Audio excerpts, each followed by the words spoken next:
अरे यार की बतबियो, जहिया से कोरोना आये तहिया से हमरा घर में बैसल फोन पाइल। अरे घर पदुआ ठीके कहला, मुदा जे अपना सब रोज रोज माय बाप के चप्पल जूता खा कर 4 गो ट्यूशन जाय छलिए, ओई सब तो अभी छुटकारा मिल गेलो तोरा। हाँ ठीके कहला रे फेकना, ठीके कहला। कीरो तू दुनू आई भर दिन बैस के कथी बात कर रहल छी रो? आबू आबू, अही के कमी छन। ओना तो तू दुनू सच्चा दोस्त बतावे छी, लेकिन तू दुनू जे एत बैस के एते बड़का महामारी में अत गप छाट के एते बड़का नियम के जे तोड़ रहल छी, ओकर कोनो डर नहीं छौ यो कक्का?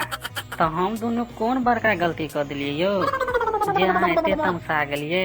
हम दोनों तो कोनो नियम के नहीं तोड़ रहल छी, तै दुआरे एते दूर आबि के हम दोनों एत बैस के बातचीत कर रहल छी और तो और नियमों के पालन कर रहल छी। हाँ रो घर पदुआ, जेने तोहर नाम छो ना ओहने बात कर रहल छ बउआ। कक्का आ तो हमरा सबसे बड़का भेलो, ताहे बता दिया की करवाक चाहिए और नहीं करवाक चाहिए।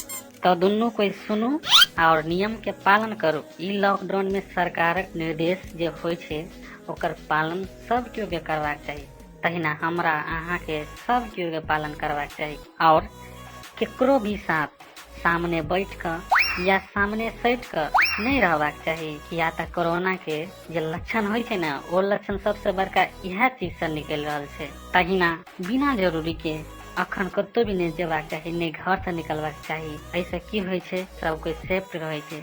जखनते अहाँ घर से बाहर निकलबे तो अपन दोस्त या रिश्तेदार ओकर अहाँ दोस्त के एगो बुझियो दुश्मन बन जाय छे। तै दुआरे घर पदू बाबू अपन दोस्त के साथ जब बैस के बात कर रहल छी ना, तो दोस्त के दुश्मन नहीं बनू, समझ लो ना बउआ सब। ठीक छे कक्का, अखने हम दोनों भाई घर जाय छी। ठीक छे ठीक ठीक ठीक छे कक्का, अब एहन गलती हमरा सबसे नहीं हेते।